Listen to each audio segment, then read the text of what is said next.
Hello everyone, my name is Devanshu Saxena और आज की वीडियो में पढ़ने जा रहे हैं optical properties of colloidal dispersion. ठीक है, लास्ट वीडियो में हमने प्यूरिफिकेशन पढ़ा था। ठीक है, आज की वीडियो में पढ़ेंगे ऑप्टिकल प्रॉपर्टीज। ऑप्टिकल प्रॉपर्टीज से पहले समझते क्या है ये देखते हैं। ऑप्टिकल प्रॉपर्टीज, ऑप्टिकल मतलब ऑप्टिक्स, आंखों से जो प्रॉपर्टी देखी जा सकती हो, जैसे कि पोलराइजेशन, रिफ्लेक्शन, रिफ्रैक्शन, रिफ्रैक्शन, ठीक है, रिफ्रैक्टिव इंडेक्स, ये सब चीजें तो आपने क्लास 12 में पढ़ी थी। ठीक है, आज कुछ नया पढ़ेंगे ऑप्टिकल प्रॉपर्टीज के बारे में, लेकिन किसकी? कोलॉइडल डिस्पर्जन की। ठीक है, तो हम जानेंगे कि ऑप्टिकल प्रॉपर्टीज से हम कोलॉइडल डिस्पर्जन की क्या क्या चीजें जान सकते हैं। ठीक है, through studying optical properties we can determine or we can get information regarding what? Regarding size, shape, molecular weight and structure. ठीक है, ऑप्टिकल प्रॉपर्टीज को स्टडी करने से किसकी? कोलॉइडल डिस्पर्जन की हमें क्या क्या चीजें मिलती हैं? साइज कोलॉइडल का, शेप कोलॉइड्स का, मॉलिक्यूलर वेट भी कोलॉइड्स का और स्ट्रक्चर भी कोलॉइड्स का। मतलब ये चारों चीजें हमें किसकी पता लगती हैं? किसकी? कोलॉइड्स की। ठीक है, इन सब चीजें कोलॉइड्स की पता लगती हैं। अब जानेंगे कि लाइट का इंटरेक्शन कोलॉइडल पार्टिकल से कैसे होता है। ठीक, मान लो हमने पार्टिकल, मान लो ये पार्टिकल है, मान लो ये सारे पार्टिकल्स हैं, कोलॉइडल पार्टिकल्स हैं। ठीक है, कोलॉइडल पार्टिकल्स। हमने यहां से एक बीम डाली, किसकी? लाइट की बीम डाली, लाइट बीम। ठीक, अब क्या होता है कि ये जो लाइट होती है, अब बहुत ध्यान से देखिएगा इसको, लाइट की बीम जो होती है ये इन लाइट के पार्टिकल्स को टच करेगी। ठीक है, मान लो इतने लाइट के पार्टिकल, इतने पार्टिकल्स को टच कर रही है। ठीक है, तो क्या होगा, इसके अंदर जो एटम्स और मॉलिक्यूल्स होंगे, जो एटम्स एंड मॉलिक्यूल्स होंगे वो क्या होंगे? पोलराइज हो जाएंगे। क्या हो जाएंगे? पोलराइज। और पोलराइज का मतलब उनके ऊपर क्या आ जाएगा? चार्ज आ जाएगा। ठीक, चार्ज आ जाएगा तो क्या कहलाएंगे? डाइपोल कहलाएंगे।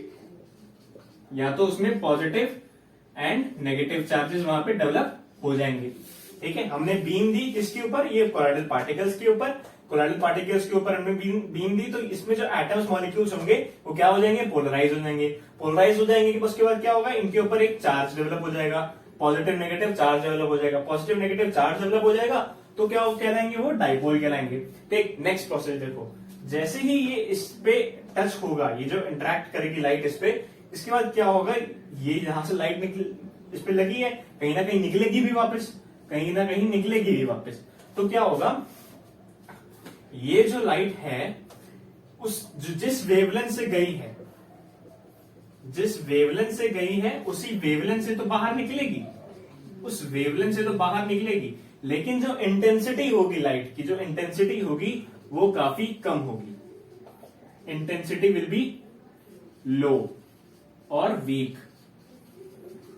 ठीक है, और क्या होगा? जो हमने लाइट यहां से पास कराई है वो उसकी वेवलेंथ तो सेम रहेगी, लेकिन इंटेंसिटी जो होगी वो वीक रहेगी। और तो और क्या होगा, यहां से जो एमिट होगी लाइट, जो ये पार्टिकल से, जो डाइपोल से लाइट एमिट होगी, जो एमिट होगी वो क्या करेगी? वो चारों तरफ फैलेगी, ऊपर नीचे दाएं बाएं हर जगह लाइट स्कैटर करेगी। This phenomena is known as scattering of light. Scattering of light, this phenomena, ये पूरा फिनोमेना है। जो लाइट इंटरेक्शन होगा किसी भी कोलॉइडल पार्टिकल से, किसकी वजह से होगा? स्कैटरिंग ऑफ लाइट की वजह से। ठीक है, ये क्या है? ये ऑप्टिकल प्रॉपर्टी है। क्या हुआ? लाइट हमने दी, ये जो पार्टिकल्स है ये क्या हुआ? पोलराइज हुए, एटम्स एंड मॉलिक्यूल्स पोलराइज हुए, चार्ज डेवलप हुआ, उसको हमने डाइपोल कहा। जिस वेवलेंथ से लाइट इस पे गई उसी वेवलेंथ से तो निकली, लेकिन इंटेंसिटी उसकी लो थी। और तो और जो लाइट वहां से एमिट हुई है वो चारों डायरेक्शन में, ऑल डायरेक्शन में एमिट हुई है। क्या हुई है? एमिट हुई है, ऑल डायरेक्शंस में एमिट हुई है। ठीक है, this phenomena is known as what? Scattering of light. ठीक है, एक तरीके से और देख सकते हैं हम लोग रिफ्रैक्टिव इंडेक्स की मदद से। रिफ्रैक्टिव इंडेक्स की वजह से।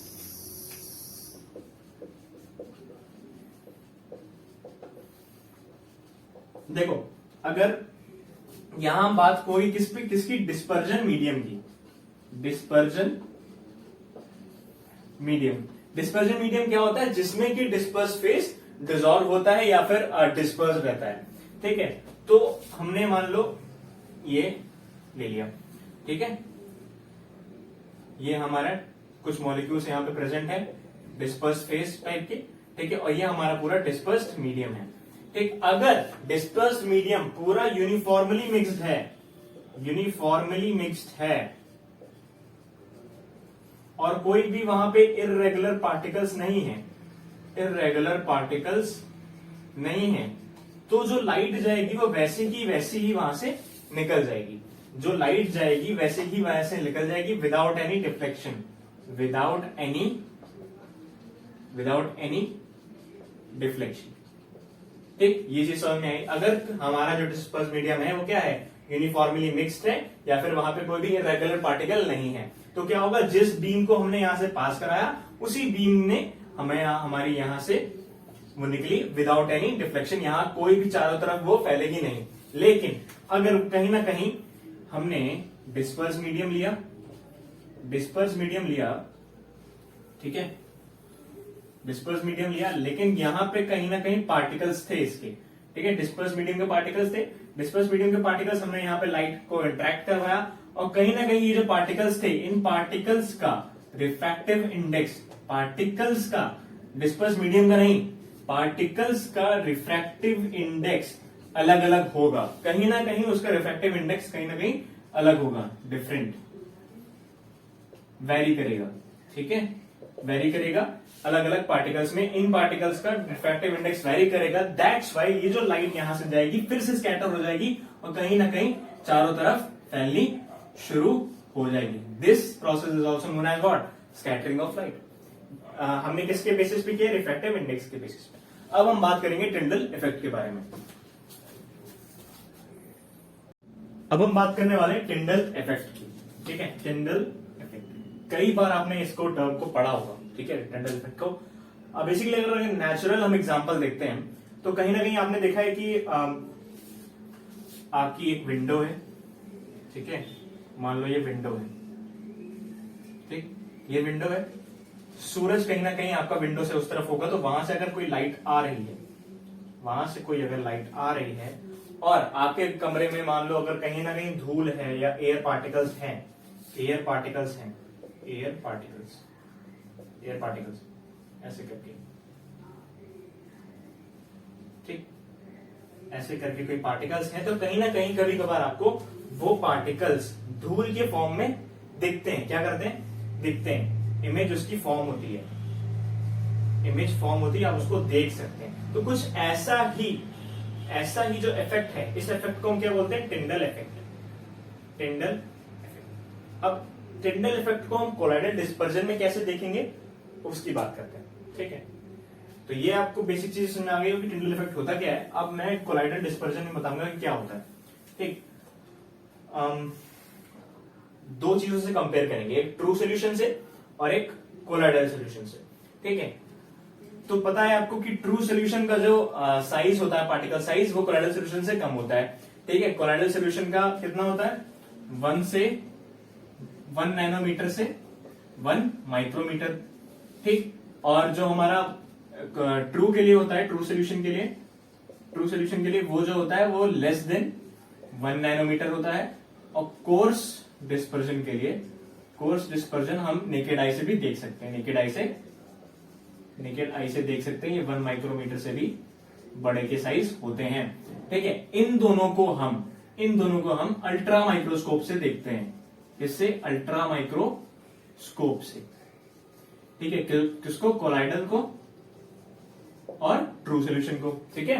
कोलाइडल डिस्पर्जन, ट्रू सोल्यूशन को हम लोग अल्ट्रा माइक्रोस्कोप से देखते हैं, कोर्स डिस्पर्जन हमारे बेसिकली नेकेड आई से विजिबल होते हैं, ठीक है। हम लोग कंपैरिजन करेंगे किसका, कोलाइडल का और ट्रू सोल्यूशन का, ठीक है। क्या करना है, हमने एक सोर्स ले लिया, ये मान लो हमारा लाइट सोर्स है, लाइट सोर्स है, यहां से लाइट जा रही है, यहां से लाइट जा रही है।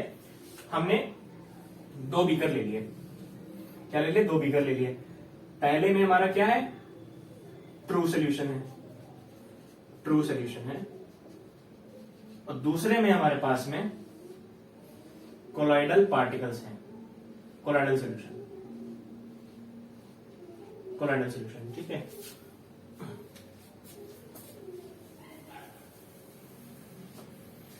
Colloidal solution. नेक्स्ट यहां से ये हमारा बैकग्राउंड है, ब्लैक होना चाहिए, डार्क होना चाहिए, डार्क बैकग्राउंड होना चाहिए। ठीक, अब प्रोसेस क्या है? ये हमारे पास में कोलॉइडल डिस्पर्जन है, कोलॉइडल डिस्पर्जन। प्रोसेस ये है कि जब लाइट सोर्स यहां से ट्रू सोल्यूशन में जाएगी, ट्रू सोल्यूशन हमारे क्या होते हैं, यहां पे क्या होता है, जो पार्टिकल्स होता है वो यूनिफॉर्मली मिक्स्ड होता है। क्या होता है? यूनिफॉर्मली मिक्स्ड होता है। किसमें? डिस्पर्स्ड मीडियम में। ठीक है, तो वहां पे एक यूनिफॉर्मिटी शो होती है, वहां पे सिर्फ एक क्या सिंगल फेज होता है, सिंगल फेज। ठीक, वहीं हम अगर बात करें कोलॉइडल डिस्पर्जन की, कोलॉइडल डिस्पर्जन यहाँ पे ये पॉलीफेजिक होते हैं, पॉलीफेजिक होते हैं। मींस यहाँ पे जो कोलॉइडल पार्टिकल्स हैं वो क्या है? इजिली डिस्पर्स्ड रहते हैं, यूनिफॉर्मली डिस्पर्स्ड रहते हैं, लेकिन वो एक दूसरे से मिलते नहीं है। It is a heterogeneous mixture and this is a heterogeneous mixture और this is a homogeneous mixture. ठीक है, तो जैसे कि यहाँ पे लाइट सोर्स पास होगी, यहाँ पे तो हमें कुछ नहीं दिखेगा, यहाँ पे तो इसके पार्टिकल्स नहीं दिखेंगे, लेकिन जैसे ही ये कोलॉइडल डिस्पर्जन में जाएगा, यहाँ पे हमें पार्टिकल्स शो होने लगेंगे। उसको क्या इमेज यहाँ पे फॉर्म होने लगेगी, इमेज यहाँ पे फॉर्म होने लगेगी, हमें यहाँ पे जो पार्टिकल्स हैं ये दिखने लगेंगे। और यहां से स्कैटरिंग ऑफ लाइट की वजह से ये जो बीम आती है, ये जो बीम आती है, इस बीम को हम बोलते हैं क्या? टिंडल बीम, टिंडल बीम। ठीक, और टिंडल बीम आपकी तभी शो होगी जब आपका पीछे जो है, जो बैकग्राउंड है वो डार्क होगा। ये एक लिमिटेशन है इसकी। ठीक है, ये लिमिटेशन है या कंडीशन, जो भी समझ लीजिए, कि वहां बैकग्राउंड आपका डार्क होना चाहिए। दैट्स व्हाई आपकी जो टिंडल बीम है वो दिखाई पड़ेगी because of scattering of light. और यहाँ पे जो कोलॉइडल पार्टिकल्स है आपको ये विजिबल हो जाएंगे, विजिबल हो जाएंगे। This technique is known as Tyndall effect और this effect is known as Tyndall effect. Hope कि आपकी ये वीडियो समझ में आएगी। मैं इसके नोट्स आपको डिस्क्रिप्शन बॉक्स में दे दूंगा, so don't worry about that. Then आप वीडियो देखिए, काफी सारी वीडियोस मैंने बनाई है, उसको देखिए, चैनल को सब्सक्राइब कीजिए, शेयर कीजिए, लाइक कीजिए। So thank you so much.